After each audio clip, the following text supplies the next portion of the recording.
സർവദാനയത്സമ ശീലഹാർദലീലയാ ച സായതോസ്തി നാദിക മഹ്യമാത്മപാദപത്മപദ്ദാസ്യദാസ്തുരാധിക രാസലാസ്യ ഗീത നർമ്മ സൽക്കലാലി പണ്ഡിത പ്രേമരമ്യ രൂപവേശ സൽഗുണാലി മണ്ഡിത വിശ്വനവ്യ ഗോപയോഷിതാലിതോപിയാദിക മഹ്യമാത്മപാദപത്മദാസ്യദാസ്തുരാധിക നിത്യനവ്യ രൂപകേളി കൃഷ്ണ ഭാവ സമ്പദ കൃഷ്ണരാഗബന്ധ ഗോപ യൗവദേശു കമ്പദ കൃഷ്ണരൂപ വേഷകേളി ലഗ്ന സത്സമാധിക മഹ്യമാത്മപാദപത്മദാസ്യദാസ്തുരാധിക ശ്വേതകമ്പ കണ്ടകാശ്രുഗദ്ഗദാദിവൻ സഞ്ചിത മർഷഹർഷ വാമദാദിഭാവഭൂഷണാഞ്ചിത കൃഷ്ണനേത്രതോഷിരത്ന മണ്ഡനാലിദാദിക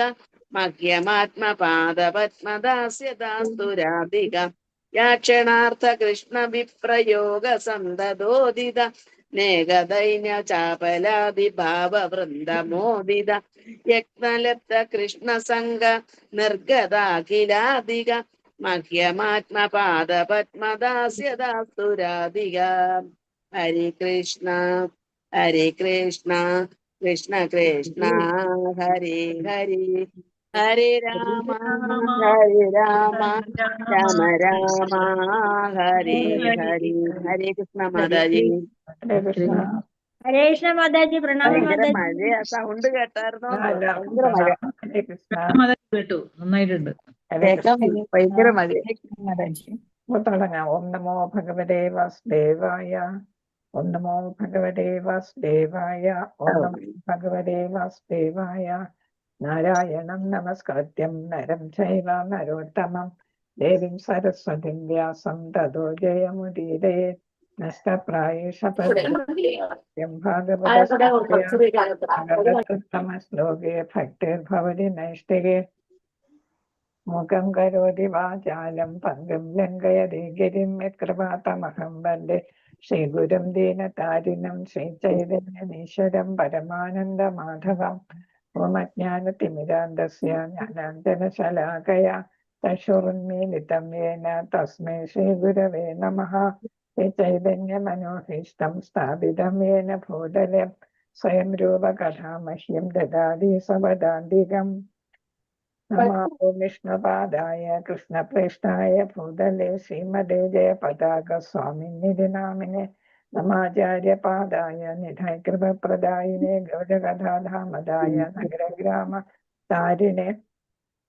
നമോ വിഷ്ണുപാദായ കൃഷ്ണപ്രേഷ്ഠായ ഭൂതലെ ശ്രീമതേ ഭക്തിവേദാന്ത സ്വാമിനിധി നാമിനെ നമസ്തേ സരസ്വതേ ദേവേ ഗൗരവാണി പ്രചാരിണേ നിർവിശേഷ ശൂന്യവാദി ആചാര്യദേശതാരിണേ.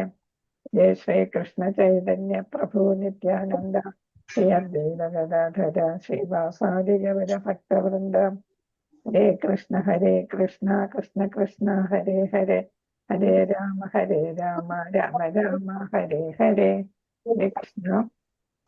കൃഷ്ണായ വാസുദേവായ ദേവകീ നന്ദനായ ച നന്ദഗോപകുമാരായ ഗോവിന്ദായ നമോ നമഃ. മദേകബന്ധോ മത്സംഗിൻ മദ്ഗുരോ മന്മഹാധന മന്നിഷ്ടാരക മദ്ഭാഗ്യ മദാനന്ദ നമസ്തുതേ. जय श्रीमद भागवतम की जय. श्रील भगवत की जय. गुरु महाराज की जय. गौरनिराय प्रेमानंद. ഹരി ഹരി ബോൾ. ഹരേ കൃഷ്ണ. നമ്മൾ ഇന്നലെ പഠിച്ചത് ഏതാണ്? ഇനി അടുത്ത് പഠിക്കേണ്ടത് ഭഗവാന്റെ ഏതാണ്? പരമോന്നതനായ ശ്രീകൃഷ്ണൻ ദ്വിതീയനല്ല എന്നാണ് നമ്മൾ പഠിച്ചത് അല്ലെ? അദ്വിതീയനാണ് ഭഗവാൻ. സ്വയം നിരവധി ഭാഗങ്ങളായി, അംശങ്ങളായി, അണുക്കളായി സ്വയം രൂപ, സ്വയം പ്രകാശ, തദേകാത്മാ, പ്രാഭവ, വൈഭവ, വിലാസ, അവതാര, ആവേശ, ജീവാത്മ എന്നിങ്ങനെ സ്വയം വിസ്തരിച്ചിരിക്കുന്നു നമ്മൾ പഠിച്ചു. അപ്പൊ ഇതിന് കുറെ ഈ വാക്കുകളൊക്കെ വരുന്നുണ്ട്. ഇതൊക്കെ നമുക്കറിയാം അല്ലെ? അദ്വിതീയൻ എന്ന് വെച്ചാല് ഏതാണ്? നമ്മൾ തത്വമസി എന്നുള്ള തത്വമാണ് വരുന്നത് അല്ലെ? അതായത് നമ്മളും ഭഗവാനും ഒന്ന് തന്നെയാണ്. നമ്മൾ പഠിച്ചു ഗുണത്തിൽ ഒന്നാണ്, പക്ഷെ അളവിൽ വ്യത്യാസം ഉണ്ടെന്നുള്ളത് നമ്മൾ ഭഗവത്ഗീത പഠിച്ചു കഴിഞ്ഞതാണ് അല്ലെ? അപ്പൊ സ്വയം രൂപ എന്ന് വെച്ചാൽ ഭഗവാൻ സ്വയം ഏതാണ് ഭഗവാന്റെ രൂപത്തിൽ തന്നെ എവിടെ എത്തി വൃന്ദാവനത്തിൽ അല്ലെ വസിച്ച ഭഗവാൻ ഏതാണ് വൃന്ദാവനത്തിൽ നമ്മൾ കാണുന്നത് ഭഗവാന്റെ സാക്ഷാത് സ്വരൂപമാണ് അല്ലെ ഇരുകൈകളുള്ള ശ്രീകൃഷ്ണ ഭഗവാൻ അതാണ് പരമോന്നത പരമ ദിവ്യോത്തമ പുരുഷന്റെ ശരിയായിട്ടുള്ള രൂപം അതാണ് സ്വയം രൂപ വൃന്ദാവനത്തിൽ കാണുന്ന ശ്രീകൃഷ്ണ ഭഗവാൻ അത് സ്വന്തം രൂപത്തിൽ തന്നെയാണ് കാണുന്നത് സ്വയം പ്രകാശ എന്ന് പറയുമ്പോൾ ഭഗവാന്റെ വിസ്തരണങ്ങളുണ്ടല്ലോ പലതായിട്ട് വിസ്തരിച്ചല്ലോ അപ്പൊ ആ വിസ്തരണങ്ങളും അതേപോലെ തന്നെ പല അവതാരങ്ങളെ കുറിച്ചും വിസ്താരണങ്ങളെ കുറിച്ചും പറയുന്നതാണ് സ്വയം ഏതാ പറയുന്നത് സ്വയം പ്രകാശ എന്ന് പറയുന്ന ആ രൂപത്തിൽ ഇപ്പൊ പല പല ഇൻകാർണേഷൻസ് അല്ലെ അവതാരങ്ങൾ നമ്മൾ പഠിച്ചു ലീലാവതാരം പിന്നെ ഗുണാവതാരം പിന്നെ ഏത് വരുന്നുണ്ട് പുരുഷാവതാരങ്ങൾ അങ്ങനെ പല പല അവതാരങ്ങൾ അതൊക്കെയാണ് സ്വയം പ്രകാശ എന്ന് പറയുന്നത് അത് തന്നെയാണ് രണ്ട് തരത്തില് വരുന്നുണ്ട് പ്രാഭവ വൈഭവ എന്നിവിടെ രണ്ട് തരത്തിൽ വരുന്നുണ്ട് അത് സ്വയം പ്രകാശ അത് തന്നെയാണ് രണ്ട് തരത്തിൽ പ്രാഭവ പ്രകാശ എന്ന് പറഞ്ഞാല് ഏതായിട്ട് വരുന്നു നമ്മൾ പഠിച്ചു നാരദ മഹർഷി എവിടെ വന്നപ്പോഴാണ് ദ്വാരകയിൽ വന്നപ്പോ എന്ത് കാണാൻ സാധിച്ചു ഭഗവാനെ 16,108 ഭാര്യമാരിടത്തും ലീലകളാടുന്നത് കണ്ടു എന്ന് അല്ലെ അതായത് ഭഗവാൻ എല്ലായിടത്തും ഭഗവാനായിട്ട് തന്നെ കണ്ടു അല്ലെ ശ്രീകൃഷ്ണനെയാണ് എല്ലായിടത്തും കണ്ടത് ഓരോ ജോലികൾ ചെയ്യുന്നതായിട്ടാണ് നാരദമുനി കണ്ടത് നമ്മൾ കൃഷ്ണ ബുക്കിൽ വായിക്കുന്നുണ്ട് അതൊക്കെ അപ്പൊ അങ്ങനെ അതായത് ഏതാണ് അത് ഒരു ഭഗവാന്റെ അതേ രൂപത്തിൽ എന്ത് കാണുന്നു 16,108 ഭാര്യമാരുടെ ഗ്രഹത്തിലും കണ്ടു അതേപോലെ തന്നെ വൃന്ദാവനത്തെ രാസലീല നടത്തിയ മറ്റു ദ്വാരകയില് രാസലീല നടത്തിയപ്പോ വൃന്ദാവനത്തില് ഓരോ ഗോപികയുടെ കൂടെയും ഭഗവാൻ ഉള്ളതായിട്ട് അവർക്ക് തോന്നി അല്ലെ അപ്പൊ ആ തരത്തില് അതാണ് എന്തായിട്ട് പറയുന്നത് പ്രാഭവ പ്രകാശ എന്ന് പറയുന്നത് അതാണ് പിന്നെ വൈഭവ പ്രകാശ എന്ന് പറയുന്നത് വ്യത്യസ്ത തരത്തിൽ രൂപത്തിലും വ്യത്യസ്ത വികാരത്തിലും ഭഗവാൻ തന്നെയാണ് സംഘർഷനായിട്ട് വരുന്നത് ബലരാമനായിട്ട് വരുന്നതും ഭഗവാൻ തന്നെയാണ് അല്ലെ അപ്പൊ ബലരാമൻ ആരാണ് ശ്രീകൃഷ്ണന്റെ രൂപമാണോ അല്ല വ്യത്യാസമുണ്ട് നിറത്തില് വ്യത്യാസമുണ്ട് വികാരത്തില് വ്യത്യാസമുണ്ട് നിറം ആരാണ് ഭഗവാന്റെ ആണെങ്കിൽ കാർവർണ്ണൻ എന്നാണ് നമ്മൾ പറയുന്നത് അല്ലെ അതേസമയം ബലരാമന്റേതാണെങ്കിൽ വെളുത്തിട്ടാണ് അല്ലെ അതേപോലെ തന്നെ വികാരങ്ങളിലും വ്യത്യാസമുണ്ട് അപ്പൊ രണ്ടുപേരുടെ സ്വഭാവത്തില് വ്യത്യാസമുണ്ട് ബലരാമന്റെ സ്വഭാവം എന്താണ് ദാസഭാവമാണ് അല്ലെ ജ്യേഷ്ഠനാണെങ്കിൽ എപ്പോഴും കൃഷ്ണനെ സേവിക്കുകയാണ് അവിടെ സ്വഭാവമായിട്ട് വരുന്നത് അതേസമയം കൃഷ്ണൻ എന്താണ് ഏതാണ് ഇവിടെ വൃന്ദാവനത്തിലൊക്കെ ആകുമ്പോ ഒരു ഗോപകുമാരനായിട്ടാണ് എങ്കിലും ദാസഭാവം വരുമ്പം പ്രഭുഭാവമായിരിക്കും അല്ലെ ഭഗവാൻ അപ്പൊ പ്രഭുഭാവം ആയിരിക്കും അങ്ങനെയാണ് അപ്പൊ ആ വ്യത്യാസമുണ്ട് അതാണ് ഏത് പേരിൽ വിളിക്കുന്ന വൈഭവ പ്രകാശ എന്ന പേരിൽ പറയുന്നു ഇപ്പൊ ഇവിടെ ഈ വാക്കുകൾ വന്നോണ്ട് ഞാൻ പറഞ്ഞതേ ഉള്ളു വിലാസം എന്ന് പറയുമ്പോൾ ഭഗവാന്റെ ലീലാവിലാസങ്ങളെയാണ് അവിടെ ഉദ്ദേശിക്കുന്നത് അതിലും പ്രാഭവിലാസവും വൈഭവവിലാസവും ഉണ്ട് പ്രാഭവിലാസത്തിലാണ് ചതുർവ്യൂഹം നമ്മൾ പഠിച്ചിട്ടുണ്ട് അല്ലെ വാസുദേവൻ സംഘർഷണൻ പ്രദ്യുമ്നൻ പിന്നെ ആരുണ്ട് അനിരുദ്ധൻ അല്ലെ അനിരുദ്ധൻ ചതുർവ്യൂഹം ആദ്യത്തെ ചതുർവ്യൂഹം അപ്പൊ അതാണ് ഏത് വരുന്ന പ്രാഭവിലാസം അത് ദ്വാരകയിലും പിന്നെ മധുരയിലും ഒക്കെ ലീലകൾ ആടുന്ന ഇതിന് വേണ്ടിയിട്ടാണ് ആ വിസ്താരങ്ങൾ വരുന്നത് അതേസമയം വൈഭവവിലാസം എന്ന് പറയുമ്പോൾ നാരായണ രൂപത്തിലാണ് എന്ന് വെച്ചാൽ 4 കരങ്ങളുള്ള രൂപമാണ് നാരായണ മറ്റത് ലീലയാണ് അല്ലെ അവിടെ വരുമ്പോ എന്താണ് ലീലാവിലാസം ആകുമ്പോ കളിച്ചും ചിരിച്ചും ഒക്കെ അല്ലെ ഒരു സീരിയസ്നെസ് ഇല്ലാത്ത രീതിയിലാണ് അല്ലെ വൃന്ദാവനത്തിലായിരുന്നപ്പോ അതേസമയം മധുരയിലും ദ്വാരകയിലും പോയപ്പോ ദ്വാരക അധിപനായിട്ടൊക്കെയാണ് നിന്നത് അല്ലെ അപ്പൊ അവിടെ ഒരു സീരിയസ്നെസ് മധുരയിൽ പോയപ്പോഴും സീരിയസ് ആയിട്ടുള്ള ഒരു സ്വഭാവമായിരുന്നു അത് അപ്പൊ നാരായണ വിലാസമാണ് അവിടെ കാണുന്നത് മധുരയിലെ വൃന്ദാവനത്തിലാണെങ്കിൽ ലീലാവിലാസമാണെങ്കിൽ മധുരയിലും ദ്വാരകയിലും ഒക്കെ നാരായണ രൂപത്തിലാണ് അവിടെ നിന്നാണ് നമ്മൾ രണ്ടാമത്തെ ചതുർവ്യൂഹം പഠിക്കുന്നത്. അത് പേരൊന്ന് തന്നെയാണ്. വാസുദേവനും സംഘർഷണനും പ്രദ്യുമ്നനും അനിരുദ്ധനും എന്ന് തന്നെയാണ് രണ്ടാമത്തെ ചതുർവ്യൂഹത്തിന്റെ പേരെങ്കിലും അതിൽ ഓരോരുത്തരിൽ നിന്നും മൂന്ന് ഏതായിട്ട് അവതാരങ്ങൾ വീണ്ടും വരുന്നു. നമുക്കറിയാം, നമ്മൾ തിലകം അതുകൊണ്ടാണ് എനിക്ക് പെട്ടെന്ന് മാതാജിയുടെ കുറി കണ്ടപ്പോ ഓർമ്മ വന്നത്. തിലകം ചാർത്തുമ്പോ നമ്മൾ ചൊല്ലുന്ന മന്ത്രം ഉണ്ടല്ലോ, ഏതാണ്? ഓം കേശവായ നമഃ, ഓം നാരായണായ നമഃ, ഓം മാധവായ നമഃ, ഓം ഗോവിന്ദായ നമഃ, അല്ലെ? ഓം വിഷ്ണുവേ നമഃ, അല്ലെ? മധുസൂദന, അതെല്ലാം ഇതിലാണ് വരുന്നത്. വാസുദേവനിൽ നിന്ന് കേശവൻ, നാരായണൻ, മാധവൻ എന്ന് വരുന്നു. സംഘർഷനിൽ നിന്ന് ഗോവിന്ദൻ, വിഷ്ണു, മധുസൂദന. പ്രദ്യുമ്നനിൽ നിന്ന് ത്രിവിക്രമ, വാമന, ശ്രീധര. അനിരുദ്ധനിൽ നിന്ന് ഋഷികേശ, പത്മനാഭ, ദാമോദര. അപ്പൊ അതിൽ വരുന്ന 12 പേരുകളും ഈ രണ്ടാമത്തെ ചതുർവ്യൂഹത്തിൽ നിന്നാണ് ഉണ്ടാകുന്നത്. 4 പേരിൽ നിന്ന് 3 വീതം, പിന്നെ 2 കൂടെ ഓരോന്നിലും ഈ 2 വീതം കൂടെ പിന്നീടും വരുന്നുണ്ട്. അങ്ങനെ ഭഗവാൻ 24 മൊത്തം 24 വൈഭവ വിലാസ വിസ്താരങ്ങളുണ്ട് എന്നാണ് നമ്മൾ മനസ്സിലാക്കേണ്ടത്. ഈ 4 വാസുദേവ, സംഘർഷണ, പ്രദ്യുമ്ന, അനിരുദ്ധ, പിന്നെ ഓരോന്നിൽ നിന്നും 3 വീതം, പിന്നെ ഓരോന്നിൽ നിന്നും ഈ 2 വീതം കൂടെ ഉണ്ട്. അങ്ങനെ മൊത്തം വരുന്നു 24 വൈഭവ വിലാസങ്ങളാണ് ഇവിടെ ഉള്ളത്. പിന്നെ നമുക്കറിയാം ആവേശം, ശക്തി ആവേശം, നമ്മൾ പിന്നെ ജീവജാലങ്ങൾ, ജീവാത്മാ, അല്ലെ? അങ്ങനെയാണ് ഭഗവാന്റെ വിസ്താരങ്ങൾ. ഇതൊക്കെ എണ്ണിയാൽ ഒടുങ്ങാത്ത വിസ്താരങ്ങളുണ്ട് എന്ന് പറഞ്ഞു. അതിലൊക്കെ ഏതാണ് ഭഗവാന്റെ 64 സവിശേഷ ലക്ഷണങ്ങളും ഗുണങ്ങളും ഇതിൽ കാണാനായിട്ട് സാധിക്കുന്നുണ്ട്. നമ്മളിൽ എന്താണ് ഇവിടെ താഴോട്ട് വരുന്നുണ്ട്. സർവവിസ്താരങ്ങളും അഥവാ വിഭാഗങ്ങൾ ഈ വിശേഷ ഗുണങ്ങളുടെ നാമമാത്രമായ ശതമാനമേ ഉള്ളു. നമ്മൾ പഠിച്ചു അല്ലെ, ഗുണം നമ്മളിലുണ്ട് അല്ലെ? അതേസമയം അല്ലെ, അതാണ് ഭേദ അഭേദ തത്വം അല്ലെ? നമ്മൾ പഠിച്ചിട്ടുണ്ട് ഭഗവത്ഗീത, ഭേദ അഭേദ തത്വം. അപ്പം ഭേദം ഉണ്ടോ എന്ന് ചോദിച്ചാൽ ഭേദമില്ല, ഏകാത്മ എന്ന് പറയും. എന്നാ ഭേദമുണ്ട് അല്ലെ? അഭേദമാണോ എന്ന് ചോദിച്ചാൽ ഭേദമുണ്ടോ എന്ന് ചോദിച്ചാൽ ഭേദമുണ്ട്. അതാണ് ഭേദമുള്ളത്. എങ്ങനെയാണ്? അളവിൽ നമുക്ക് വ്യത്യാസമുണ്ട്, പക്ഷെ ഗുണത്തിൽ എന്താണ്? ഒരേ ഗുണങ്ങളാണ് അല്ലെ?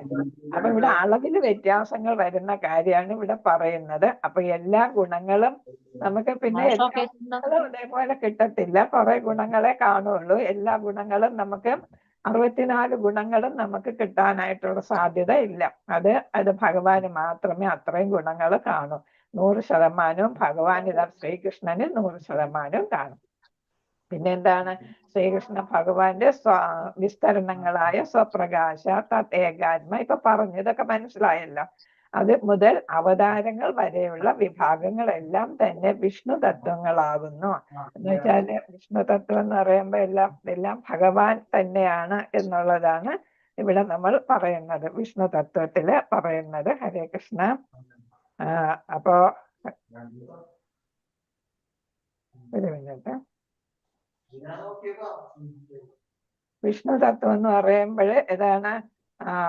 ഭഗവാൻ പരമദിവ്യോത്തമ പുരുഷനായ വിഷ്ണുവും വിഷ്ണുവിന്റെ എല്ലാ വിസ്താരങ്ങളും അവതാരങ്ങളും എല്ലാം കൂടെ ചേർന്നിട്ട് വരുന്നതാണ്. ഇതിന്റെ എല്ലാ ഉത്ഭവം ആര് തന്നെയാണ്? ശ്രീകൃഷ്ണനാണ് എന്നുള്ളതാണ് വിഷ്ണു തത്വത്തിൽ പറയുന്നത്. അപ്പം ഭഗവാൻ തന്നെയാണ് എന്താണ് സൃഷ്ടിക്കുന്നതും നിലനിർത്തുന്നതും സംഹരിക്കുന്നതും എല്ലാം. അതാണ് ഭഗവാൻ തന്നെയാണ്, ശ്രീകൃഷ്ണൻ തന്നെയാണ് എന്നുള്ളതാണ് വിഷ്ണു തത്വം. എന്ന് വെച്ചാൽ മഹാവിഷ്ണു അല്ലെ?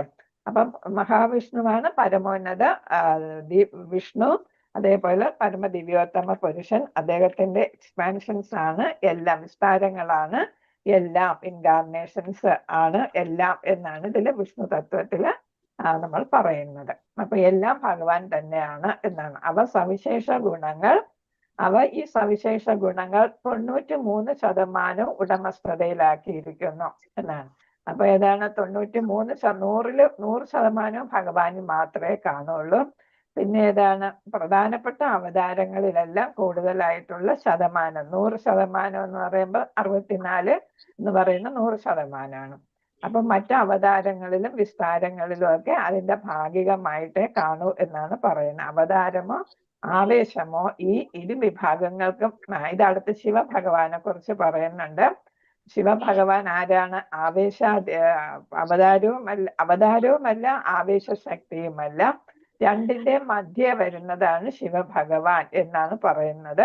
അദ്ദേഹമാണ് മറ്റ് ഏതാണ് അവതാരങ്ങളിൽ ഏറ്റവും ഉന്നതനായിട്ട് നിൽക്കുന്നത്. ബ്രഹ്മാവിന്റെ പുരിയ കൊടിക്ക് നടുവിൽ നിന്നാണ് ഉത്ഭവിച്ചത് അല്ലെ രുദ്രൻ.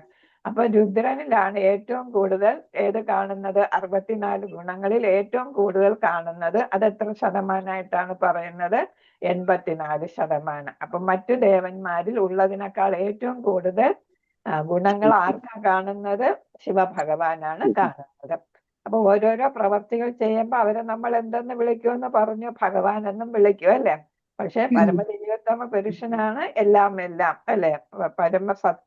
സത്യം എന്ന് പറയുന്നത് അല്ലെങ്കിൽ സത്വം എന്ന് പറയുന്നത് ശ്രീകൃഷ്ണനാണ്. മറ്റേത് ഭഗവാൻ എന്ന് നമ്മൾ അവരെയും വിളിക്കും എന്നാണ് പറയുന്നത്, ഓരോരോ കർത്തവ്യങ്ങൾ ചെയ്യുന്നത് കൊണ്ട്. അപ്പൊ അവതാരവുമല്ല ആവേശവുമല്ല ആര്? ശിവഭഗവാൻ. അദ്ദേഹത്തിൽ 84% ഗുണങ്ങൾ ഉണ്ടായിരിക്കുന്നു. എന്നാൽ ജീവിതത്തിന്റെ വിഭിന്ന പദവിയിലുള്ള വ്യക്തിഗത ആത്മാക്കൾ അങ്ങേയറ്റം 73% ഈ സവിശേഷത ഗുണങ്ങൾ സ്വന്തമാക്കിയിരിക്കുന്നു എന്നാണ് വ്യക്തിഗത ആത്മാക്കൾക്ക്. അപ്പൊ അതേസമയം അത് ദേവന്മാരെ ആയിട്ടാണ് പറയുന്നത്, നമ്മളല്ല. നമുക്ക് ജീവാത്മാക്കൾക്ക് വളരെ കുറച്ചേ കാണുള്ളൂ. ദേവന്മാർ തുടങ്ങിയവർക്കൊക്കെയാണ് 73%, അല്ലെങ്കിൽ ചിലപ്പോൾ 78%. ഇവിടെ ബ്രഹ്മദേവന് 78%. കാരണം എന്താണ്? ദേവന്മാരിൽ ഏറ്റവും ഉന്നതനാരാണ്? ബ്രഹ്മദേവനാണ് അല്ലെ. അത് കാരണം അദ്ദേഹത്തിന് എന്തുണ്ട്? 78% ഉണ്ട്. ജീവാത്മാക്കളിൽ അതിശ്രേഷ്ഠനും ഏകപ്രപഞ്ചത്തിന്റെ പരമനിയന്താവും ബ്രഹ്മദേവന്, അദ്ദേഹത്തിന് 78%. മറ്റെല്ലാ ദേവന്മാരും അതേ സവിശേഷത ഗുണങ്ങൾ അല്പം മാത്രമേ അളവില് സ്വന്തമാക്കിയിരിക്കുന്നു. അതേസമയം മാനവരില് ഗുണങ്ങൾ അത്യധികം തുച്ഛമായ അളവിലാണ്. മനുഷ്യന്റെ പരിപൂർണതയുടെ മാനദണ്ഡം ഈ സവിശേഷ ഗുണങ്ങളെ 78% സമ്പൂർണമായിട്ട് ആക്കുകയാണ്. അപ്പൊ ഇവിടെ പറഞ്ഞു ഭഗവാന് 100% ഉണ്ട്. ബാക്കി താഴോട്ട് വരുമ്പോ ഭൗതിക തലത്തിലുള്ള ദേവന്മാരിലൊക്കെ കുറവാണ് കാണുന്നത്. അതിൽ ഏറ്റവും കൂടുതൽ അതിൽ കാണുന്നു ബ്രഹ്മദേവനിൽ കാണുന്നു. കാരണം സൃഷ്ടികർമ്മങ്ങളൊക്കെ നടത്തുന്ന ഏറ്റവും ശ്രേഷ്ഠനായത് കൊണ്ട്. അതേസമയം ദേവന്മാരിലെല്ലാം അതിൽ കുറവാണ്. ശിവഭഗവാനിൽ 84% അല്ലെ. അത് കഴിഞ്ഞിട്ട് ആരാണ്? ബ്രഹ്മദേവനില് 78%. ദേവന്മാരില് അതിലും കുറവാണ്. മനുഷ്യരില് ഏറ്റവും കുറവാണ്. അപ്പൊ നമ്മൾ പ്രയത്നിക്കേണ്ടത് എന്താണ്? ഏത് തലത്തിലെത്തണം? 78% വരെയെങ്കിലും ഗുണങ്ങൾ നമ്മൾ സാധ്യമാക്കണം, പ്രാപ്തമാക്കണം എന്നാണ് നമ്മൾ ലക്ഷ്യമിടേണ്ടത്. എന്നാലേ നമുക്ക് ശുദ്ധ ഭക്തിയിലെത്തി ഭഗവാനെ പ്രാപിക്കാനുള്ള വഴി തെളിയൂ എന്നാണ് ഇവിടെ പറയുന്നത്. നമ്മൾ 78%-ലെത്തിയാലും ആര് വരത്തില്ല? ശിവന്റെയോ വിഷ്ണുവിന്റെ അല്ലെങ്കിൽ ബ്രഹ്മാവിന്റെയോ ആ തലത്തിലൊന്നും നമ്മൾ എത്തത്തില്ല എന്നാണ്. നമുക്ക് കൂടും, എന്നാലും നമ്മൾ ഒരിക്കലും അവരുടെ തലത്തിലല്ല. എന്ന് വെച്ചാൽ ഗുണങ്ങൾ ഉണ്ടെങ്കിലും നമ്മൾ നമ്മൾ അവർക്ക് തുല്യമാരത്തില്ല അല്ലെ. തുല്യ പദവിയിൽ നമ്മൾ ഒരിക്കലും എത്തത്തില്ല എന്നാണ് ഇവിടെ പറയുന്നത്. ശിവൻ, വിഷ്ണു അല്ലെങ്കിൽ ഭഗവാൻ ശ്രീകൃഷ്ണൻ എന്നിവരെ പോലെ ആയിത്തീരാൻ ഒരിക്കലും ആർക്ക് സാധിക്കത്തില്ല? ജീവാത്മാക്കൾക്ക് സാധിക്കത്തില്ല. 78% വരെ നമ്മൾ ആക്കിയാലും പ്രാപ്തമാക്കിയാലും സാധിക്കത്തില്ല. പക്ഷെ എന്താണ്? കാലക്രമേണ അവനൊരു ബ്രഹ്മാവായി തീരാം. അതാണ് ബ്രഹ്മാവ്. ഇതൊക്കെ പദവിയാണ് നമ്മൾ പഠിച്ചു അല്ലെ. ഇന്ദ്രന്റെ പദവി, ബ്രഹ്മാവിന്റെ പദവി എന്നൊക്കെ നമ്മൾ പഠിച്ചു അല്ലെ. ചിലപ്പോ ഇവർക്ക് യോഗ്യതയുള്ളവരില്ലെങ്കിൽ ഭഗവാൻ തന്നെ ആ സ്ഥാനം ഏറ്റെടുക്കുമെന്ന് നമ്മൾ മനസ്സിലാക്കിയിട്ടുണ്ട്. അപ്പൊ വേണമെങ്കിൽ നമുക്ക് എന്താണ്? ഏറ്റവും ഉന്നതനായ ഭക്തന് ബ്രഹ്മാവായിട്ട് തീരാം.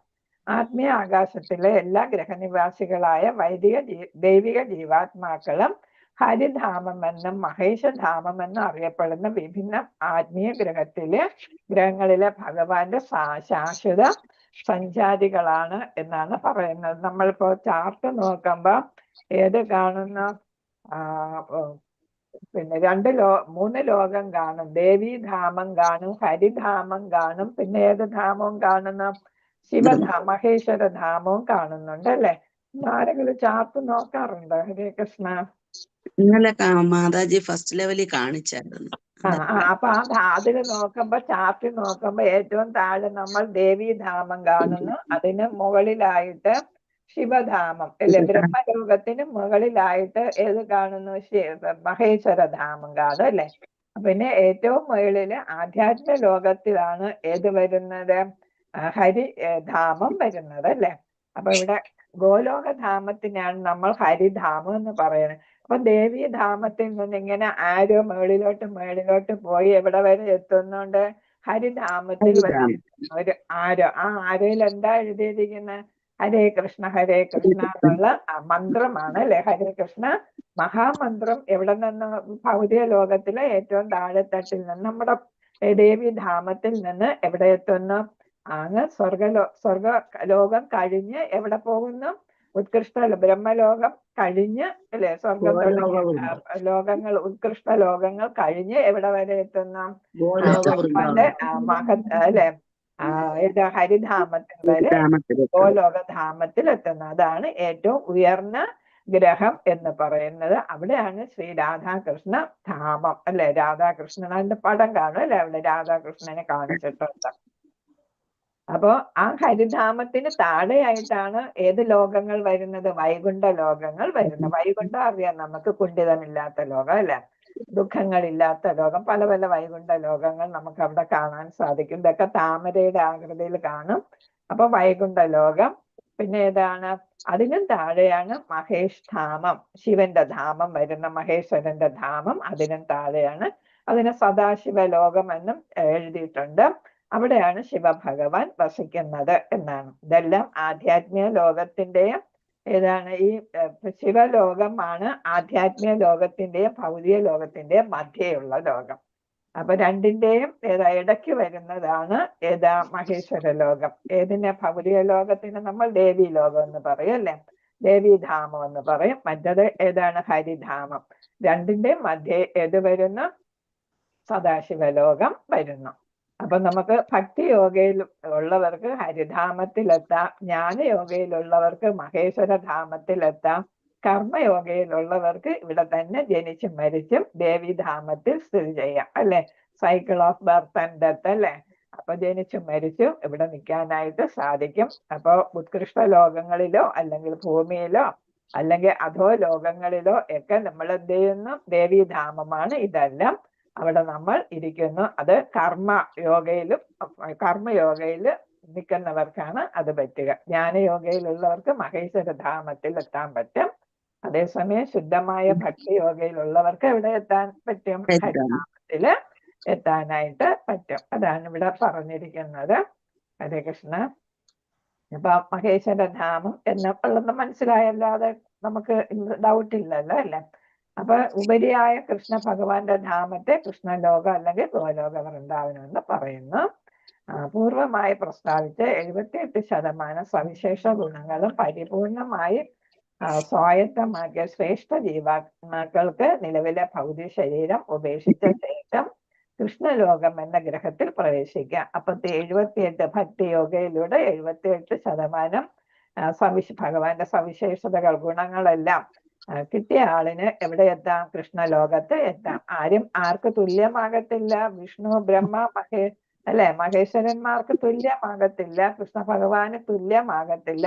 പക്ഷെ നമുക്ക് എത്താം? അവിടെ ഭഗവാന്റെ പാദസേവനം ചെയ്യാനായിട്ട് നമുക്ക് എത്തിപ്പെടാനായിട്ട് സാധിക്കും. അതുകൊണ്ട് എല്ലാവരും എന്താണ് ശ്രമിക്കേണ്ടത്? ഇവിടെ എത്തിപ്പെടാനായിട്ടാണ് നമ്മൾ ശ്രമിക്കേണ്ടത് എന്നാണ് പറയുന്നത്. ഹരേ കൃഷ്ണ. ഹരേ കൃഷ്ണ. അപ്പോ ശ്ലോകം ഒന്ന് വായിച്ചോളൂ. ഞാനപ്പോ അടുത്ത സ്ലൈഡ് എടുക്കാം. ഹരേ കൃഷ്ണ. 28ാമത്തെ ശ്ലോകം ആരൊക്കെ ബൈഹാർട്ട് ചെയ്തോ? ഹരേ കൃഷ്ണ. ഇന്നലെ ഇത് നമ്മുടെ 28ാമത്തെ ശ്ലോകമാണല്ലോ ഈ പഠിച്ചോണ്ടിരിക്കുന്നത്. ആരൊക്കെ ബൈഹാർട്ട് ചെയ്തോ? ഹരേ കൃഷ്ണ.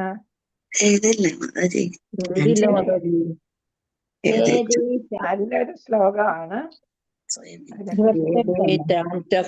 പുംസാ കൃഷ്ണസ്തു ഭഗവാൻ സ്വയം ഇന്ദ്രാരി വ്യാകുലം ലോകം മൃഡയന്തി യുഗേ യുഗേ.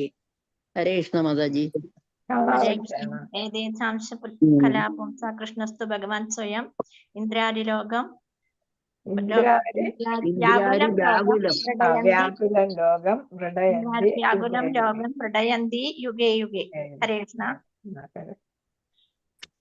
അപ്പൊ നമുക്ക് 29ാമത്തെ ശ്ലോകത്തിലേക്ക്, അത് എല്ലാവരും ബൈഹാർട്ട് ചെയ്യണം. നല്ല രസമായിട്ടുള്ള ശ്ലോകമാണ്, കേൾക്കാൻ നല്ല ഇമ്പമായിട്ടുള്ള ശ്ലോകമാണ്. അത് ഇതിനെ പറയുന്നത് ഏതാണ്? എന്താണ്? എംബറർ എന്നാ പറയുന്നത്, ചക്രവർത്തി എന്നാണ് പറയുന്നത്. ഭാഗവതത്തിന്റെ ചക്രവർത്തിയാണ് 28ാമത്തെ ശ്ലോകം എന്നാണ് പറയുന്നത്. അപ്പൊ അതായത് ഏതാണ്? ഭാഗവതം മൊത്തം ഏതാണ് ഈ ശ്ലോകത്തില് ഉൾക്കൊണ്ടിരിക്കുന്നു എന്നാണ് പറയുന്നത്. ലൈക്ക് ദ എംബറർ എന്നാണ്, ചക്രവർത്തിയായിട്ടാണ് പറയുന്നത്. അതുകൊണ്ട് നമ്മളത് നന്നായിട്ട് ബൈഹാർട്ട് ചെയ്യണം. ഹരേ കൃഷ്ണ. 29ാമത്തെ ശ്ലോകം. ജന്മഗുഹ്യം ഭഗവതോ യായേതത് പ്രയതോ നരഃ സായം പ്രാതൃഗൃണൻ ഭക്ത്യാ ദുഃഖ എന്താണ്? വിമുച്യതേ. വായിക്കണം. ദുഃഖ ഗ്രാമാത് വിമുച്യതേ. ജന്മഗുഹ്യം ഭഗവതോ യായേതത് എന്നാണ്. യായേതത് പ്രയതോ നരഃ സായം പ്രാതൃഗൃണൻ ഭക്ത്യാ ദുഃഖഗ്രാമാത് വിമുച്യതേ. ദുഃഖഗ്രാമാത് വിമുച്യതേ. ആരെങ്കിലും വായിച്ചോളൂ. ഹരേ കൃഷ്ണ. ഓ നമോ ഭഗവതേ വാസുദേവായ. ജന്മം ഗുഹ്യം ഭഗവതോ യേതത് പ്രയതോ നരഃ സായം പ്രാതർഗൃണൻ ഭക്ത്യാ ദുഃഖഗ്രാമാത് വിമുച്യതേ. ഹരേ കൃഷ്ണ. വിമുച്യതേ ആണ് അത്. വിമുച്യതേ. വേറെ ആരാ വായിക്കുക? ഹരേ കൃഷ്ണ മാതാജി. ഹരേ കൃഷ്ണ. എല്ലാവർക്കും വായിക്കാൻ അറിയാമല്ലോ അല്ലേ മാതാജി? വസന്ത മാതാജി എല്ലാവർക്കും എല്ലാവർക്കും അറിയാം. എല്ലാരും വായിക്കുന്നുണ്ട് നല്ലപോലെ. എല്ലാരും വായിക്കുന്നു. ഞാൻ കേൾക്കുമ്പോ എനിക്ക് മനസ്സിലായി എല്ലാവരും നന്നായിട്ട് വായിക്കുന്നു. അതുകൊണ്ടാ പിന്നെ ഞാൻ വായിപ്പിക്കാത്തത്. വായിക്കട്ടെ മാതാജി. വായിച്ചോളൂ. ജന്മഗുഹ്യം ഭഗവതോ യേതൽ പ്രയതോ നരഃ സായം പ്രാതർഗൃണൻ ഭക്ത്യാ ദുഃഖഗ്രാമാത് വിമുച്യതേ. ഹരേ കൃഷ്ണ മാതാജി. ഇവിടെ എന്താന്നാ മാതാജി, നമ്മളെല്ലാരും ഇല്ല വായിക്കേ. അപ്പൊ അവിടെ ഇൽ ശബ്ദം അല്ല. അതാ ഇവിടെ ഏതത് കണ്ട സംസ്കൃതത്തിൽ എഴുതിയിരിക്കുന്നുണ്ടോ? പക്ഷെ നമ്മൾ മലയാളത്തിൽ വരുമ്പോ അവിടെ എല്ലാം ഇൽ ശബ്ദമാണ് കിടക്കുന്നത്. അതാണ് കിടക്കുന്നത്. പക്ഷെ അവിടെയൊക്കെ നമ്മള് തു ശബ്ദമാണ് കൊടുക്കേണ്ടത്. ചെയ്യണം. ഇതില് നമ്മൾ മലയാളം തർജ്ജിമ വരുമ്പോ എല്ലാം തു എന്നുള്ളതിന് വരെ ഇൽ കിടക്കും. ഇല്ല, പുസ്തകത്തിൽ തീർന്നു തന്നെ മാതാജി. ആണോ? പക്ഷെ ഇതില് എന്റെ ബുക്കില് ഇല്ലാണ് കിടക്കുന്നത്. പുതിയ എഡിഷൻ ആയിരിക്കും. എന്റെ ഇതിൽ കുറച്ചുകൂടി പഴയ എഡിഷൻ ആയിരിക്കും. അതുകൊണ്ടാണ് അതിലൊക്കെ കറക്ഷൻ വരാതെ കിടക്കുന്നത്. അപ്പൊ പഴയ ബുക്ക് ഇരിക്കുന്നവരെല്ലാം ആയിട്ട് വായിച്ചോണം. അപ്പൊ ഇവിടെ പദാനുപദാർത്ഥം ജന്മം ഗുഹ്യം ഗുഹ്യമായ ഭഗവതഃ ഭഗവാന് യഹ ഏകം ഏതത് ഇവയൊക്കെ പ്രയതഃ സസൂക്ഷ്മം നരൻ സായാഹ്നം പ്രാതഃ പ്രഭാതം ഗൃണാൻ ജപിക്കുക ഭക്തിയോടുകൂടി ദുഃഖഗ്രാമാ എല്ലാ ദുരിതങ്ങളിൽ നിന്നും വിമുച്യതേ അതിൽ നിന്നൊക്കെ ആശ്വാസം കിട്ടുന്നു എന്നാണ് ഇവിടെ പറയുന്നത്. ഹരേ കൃഷ്ണ. അപ്പൊ ഇവിടെ അവിടെ വിവർത്തനം ഭാവാത്ത ആരെങ്കിലും വായിച്ചോളൂ. ഹരേ കൃഷ്ണ. വായിക്കട്ടെ മാതാജി. വായിച്ചോ. വിവർത്തനം. ശ്രീല പ്രഭുപാദ് കി ജയ്. ആരാണോ ഭക്തിയോടെ പ്രഭാത സായാഹ്ന വേളകളിൽ അതീവ ശ്രദ്ധയോടെ ഭഗവാന്റെ നിഗൂഢ അവതാരങ്ങളെ കുറിച്ച് കീർത്തിക്കുന്നത് അവന് ജീവിതത്തിന്റെ സർവ്വക്ലേശങ്ങളിൽ നിന്നും മോചനം ലഭിക്കുന്നു. ഹരേ കൃഷ്ണ മാതാജി. ഹരേ കൃഷ്ണ. അപ്പൊ ഇവിടെ പറയുന്നത് എന്താണ്? നമ്മൾ എല്ലാ സമയം എന്താണ് ഇവിടെ പ്രഭാത സായാഹ്ന വേള തന്നെ പറയുന്നുള്ളൂ. പക്ഷെ നമുക്ക് ശുദ്ധ ഭക്തിയിൽ വരണമെങ്കിൽ നമ്മൾ എന്ത് ചെയ്യണം? എല്ലാ സമയവും അല്ലേ? നമ്മൾ എന്ത് ജോലി ചെയ്യുമ്പോഴും എന്ത് പ്രവൃത്തി ചെയ്യുമ്പോഴും നമ്മൾ സഞ്ചരിക്കുമ്പോഴും ഒക്കെ നമുക്ക് എന്ത് ചെയ്യാം? നമുക്ക് ഭഗവാന്റെ കാര്യങ്ങൾ കേൾക്കുകയും നാമം ചൊല്ലുകയും ഒക്കെ ചെയ്യാം അല്ലെ? അപ്പൊ ഇവിടെ വേറൊരു കാര്യം പറയുന്നു, അതീവ ശ്രദ്ധയോടെ എന്ന് വെച്ചാൽ അങ്ങേയറ്റം കോൺസെൻട്രേഷൻ വേണം നമുക്ക്. നമ്മൾ നാമം ജപിക്കുമ്പോഴും എന്താണ് കോൺസെൻട്രേഷനോട് കൂടി ജപിക്കണമെന്നാ പറയുന്നത് അല്ലേ. അപ്പൊ അതീവ ശ്രദ്ധയോടെ പിന്നെ ഏതാണ് ഭഗവാന്റെ നിഗൂഢ അവതാരങ്ങളെ കുറിച്ച് കീർത്തിക്കുക. ഇപ്പൊ ഇവിടെ ഭാഗവതത്തിൽ എന്താണ് അവതാരങ്ങളെ കുറിച്ച് കീർത്തിച്ചിരിക്കുന്നതാണ് അല്ലെ ഭാഗവതം എന്ന് പറയുന്നത്. അപ്പൊ അത് കേൾക്കുക, ശ്രവിക്കുക എന്നുള്ളതാണ്. പിന്നെ ഏതാണ് കീർത്തിക്കുക. നമ്മൾ നാമങ്ങൾ ഇപ്പൊ നമ്മൾ പറയുന്നുണ്ട് ക്ലാസ്സുകളിലൊക്കെ ഏതാണ് നമ്മുടെ ശുദ്ധ ഭക്തരുടെ ഏതാണ് പ്രേയേഴ്സ് അല്ലെ, അവരുടെ കീർത്തനങ്ങൾ, അവര് ഭഗവാനെ പുകഴ്ത്തുന്നതെല്ലാം നമ്മൾ കേൾക്കുകയും നമ്മളും കീർത്തിക്കുകയും ചെയ്യണം എന്നുള്ളത്. അപ്പൊ നമ്മൾ ദാമോദരാഷ്ടകം ചൊല്ലുന്ന എന്താണ്, അത് ഭഗവാനെ കീർത്തിക്കുകയാണ് അല്ലെ. അപ്പൊ ഒരു ലീലയാണ് അല്ലെ. അപ്പൊ അവിടെ ഭഗവാന്റെ അവതാരങ്ങളൊക്കെ നിഗൂഢമായിട്ടുള്ളതാണ്. അപ്പൊ അതിലെ ഒരു ലീലയാണ് നമ്മൾ ദാമോദരാഷ്ടകത്തില് നമ്മൾ ചൊല്ലുന്നത്. അതൊരു കീർത്തിക്കുന്നതാണ്. നമ്മൾ ശ്രവിക്കുന്നു, കീർത്തിക്കുന്നു. അവന് അങ്ങനെയുള്ളവന് ജീവിതത്തിന്റെ സർവ്വ ക്ലേശങ്ങളിൽ നിന്നും മോചനം ലഭിക്കുന്നു. എന്ന് വെച്ചാൽ സദാ നമ്മൾ ഭഗവാന്റെ നാമം ശ്രവിക്കുകയും ഉരുവിടുകയും ചെയ്യുമ്പോൾ, അതേപോലെ തന്നെ നമ്മളിപ്പോ യൂട്യൂബിലൊക്കെ കയറി നോക്കിയാൽ ഒരുപാട് ഉന്നത ഭക്തരുടെ സീനിയർ ആയിട്ടുള്ള ഡിവോട്ടീസിന്റെ ഒരുപാട് പ്രഭാഷണമുണ്ട്. നമ്മുടെ ഏതാണ് ഗുരുദേവന്റെ തന്നെ കാര്യങ്ങൾ പറയുന്നുണ്ട്. ഇന്ന് ഞാൻ കേട്ടതാണ്, ഗുരുദേവൻ പറയുന്നു നമ്മൾ മന്ത്രം മാത്രം ജപിച്ചാൽ പോരാ, നമ്മൾ സേവയും കൂടെ ചെയ്യണമെന്നാണ് അതില് ഗുരുദേവൻ പറഞ്ഞിരിക്കുന്നതാണ്. എന്ന് വെച്ചാൽ നമ്മള് ഏതാണ് ചിലര് എന്താണ് 64 മാല ജപിക്കുക എന്നൊക്കെ പറയുന്നുണ്ട് അല്ലെ, അവർ സേവ ചെയ്യുന്നില്ല. പക്ഷെ നമ്മൾ അവിടെ ഗുരുദേവനും മറ്റു എല്ലാവരും പറയുന്നത്, സീനിയർ ആയിട്ടുള്ള ഡിവോട്ടീസ് പറയുന്ന അതിന്റെ കൂടെ നമുക്ക് ചെയ്യാൻ പറ്റുന്ന സേവകളും ചെയ്യണം. ഇപ്പൊ അഡ്മിനായിട്ടിരിക്കുക, അതൊരു സേവയാണ് അല്ലെ. അതേപോലെ തന്നെ നമ്മൾ പഠിച്ച കാര്യം മറ്റുള്ളവർക്ക്, അടുത്തുള്ളവർക്കോ കുട്ടികൾക്കോ ഒക്കെ പറഞ്ഞു കൊടുക്കുന്നത് എന്താണ്, അത് നമ്മൾ ഏതാണ് വാണി സേവയാണ് അല്ലെ. വാണി സേവയാണ് അവിടെ ചെയ്യുന്നത്. അപ്പൊ നമ്മൾ ക്ലാസ് എടുക്കുന്നത് അതും വാണി സേവയാണ്. അപ്പൊ നമുക്ക് പറ്റുന്ന, നമ്മൾ അണ്ണാറക്കണ്ണനും തന്നാലായതെന്ന് നമുക്കറിയാം അല്ലെ. അപ്പൊ നമുക്ക് പറ്റുന്ന തരത്തിൽ നമ്മൾ എന്തെങ്കിലും സേവയും കൂടെ ചെയ്യണം. മറ്റേത് നമ്മുടെ സ്വന്തം പുരോഗതി മാത്രമേ നോക്കുള്ളൂ. നാമം ജപിക്കുമ്പോ അവനവന് മാത്രമേ അതുകൊണ്ട് ഗുണം വരുവുള്ളൂ അല്ലെ. അതേസമയം നമ്മൾ ചെറിയ സേവ ചെയ്താലും അത് മറ്റുള്ളവർക്കും കൂടെ, നമ്മളോടൊപ്പം മറ്റുള്ളവരെയും കൊണ്ടുപോവുകയാണ് അല്ലെ. അപ്പൊ അതാണ്, അതും വേണം എന്നാണ്. അപ്പൊ നമ്മൾ അല്ലെങ്കിൽ എന്താണ് നമ്മൾ ഈ പിന്നെ എപ്പോഴും നാമം മാത്രം ജപിച്ചുകൊണ്ടിരിക്കുന്നതിനേക്കാൾ നല്ലത് ഇടയ്ക്ക് ഒരു ബ്രേക്ക് എടുക്കുന്നല്ലേ. ഇടയ്ക്ക് ബ്രേക്ക് എടുക്കുമ്പോ അതെന്തിനാകാം, സേവ ചെയ്യാനാകാം അല്ലെ. അപ്പൊ എന്തെങ്കിലും അത് ഭഗവാന് പിന്നെ ഏതാണ് ഓഫർ ചെയ്യാനുള്ള പ്രസാദം ഉണ്ടാക്കുന്നതും ആകാം. പക്ഷെ മറ്റുള്ളവർക്കും കൂടെ പകർന്നു കൊടുക്കാൻ പറ്റുന്ന എന്തെങ്കിലും സേവ ചെയ്താൽ അത് കുറച്ചും കൂടെ നല്ലതാണ് എന്നാണ് പറയുന്നത്. അപ്പൊ പിന്നെ അതേപോലെ പല യൂട്യൂബില് പലരുടെയും പ്രഭാഷണങ്ങൾ നമുക്ക് കേൾക്കാൻ പറ്റും. ഓരോ പ്രത്യേക വിഷയത്തെ എടുത്ത് അവർ പ്രഭാഷണം നടത്തും. അതൊക്കെ നമുക്ക് ഒരുപാട് താല്പര്യം ഭഗവാനോട് വരുന്ന കാര്യങ്ങളാണ്. കൂടുതൽ നമ്മൾ ഭഗവാനോട് അടുക്കാനായിട്ട് അതൊക്കെ നമ്മളെ ഇടയാക്കിക്കും. അതൊക്കെ കേൾക്കാനായിട്ടാണ്. അപ്പൊ കേൾക്കാൻ പറ്റുന്നെങ്കിൽ അതൊക്കെ കേൾക്കുക. കൃഷ്ണ ഭാവാർത്ഥ ശ്രീല പ്രഭുപാദർക്ക് ജയ്. സമയമായോ? കുറച്ചേ ഉള്ളൂ. 20 അല്ലേ? അത് നമുക്ക് നാളെ ചെയ്യാം. വാഞ്ചകൽപത രൂപശ്യ കൃപാ സിന്ധുഭ്യേവച പതിദാനം പാവനേഭ്യോ വൈഷ്ണവേഭ്യോ നമോ നമഃ. അനന്തകോടി വൈഷ്ണവ ഭക്തവൃന്ദ കീ ജയ്. ശ്രീല പ്രഭുപാദർ